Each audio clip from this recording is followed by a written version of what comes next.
Planification, collecte des données, rapportage, justification des pièces comptables du budget de l'État, c'est sur ces deux thèmes que le secrétariat permanent du Conseil national de lutte contre le sida et les IST entend axer cette formation au profit des associations intervenant dans le domaine de la santé. René. Aujourd'hui, nous avions eu la chance d'avoir un nouveau secrétaire permanent du Conseil national contre le sida qui est venu avec de nouvelles réformes et avec des initiatives pour nous permettre d'atteindre un certain nombre d'objectifs par rapport au 3,90. Et pour nous, dans le cadre de cette initiative, il y a chaque année ce que nous appelons la planification des plans d'action des associations. Donc nous avions pu planifier et déposer, nous avions eu les ressources.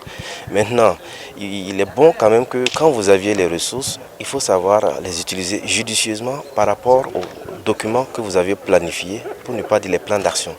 Et cela témoigne de votre engagement vis-à-vis des différents partenaires techniques et financiers qui accompagnent la lutte, mais aussi de la satisfaction du secrétariat permanent du Conseil contre le sida qui, au regard de tout, se réjouit des rapports que vous transmettez non seulement à temps, mais aussi des rapports qui sont quand même des rapports de qualité. Outiller ces associations favorisera un meilleur suivi du financement des plans d'action et des micro-projets des structures membres du René. Nous nous réjouissons de constater que des leaders d'associations prennent à cœur des thématiques qui nous tiennent vraiment à cœur. Et comme vous le savez, la question de collecte de données est très importante.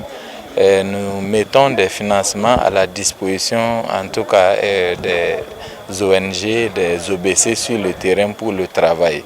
Et à partir du moment où il y a des données qui sont collectées, ça vient réconforter celui qui donne, en tout cas que les ressources sont utilisées à bon escient, et ça permet aussi de renseigner les indicateurs. Et c'est ça qui est le plus important.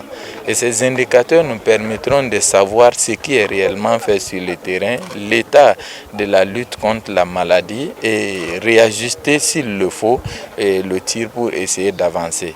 Parce que la question de la lutte contre la maladie, c'est une question même de développement. Parce qu'une population en bonne santé, c'est une population qui est productive. 20 structures associatives venant de 5 régions prennent part à cette formation.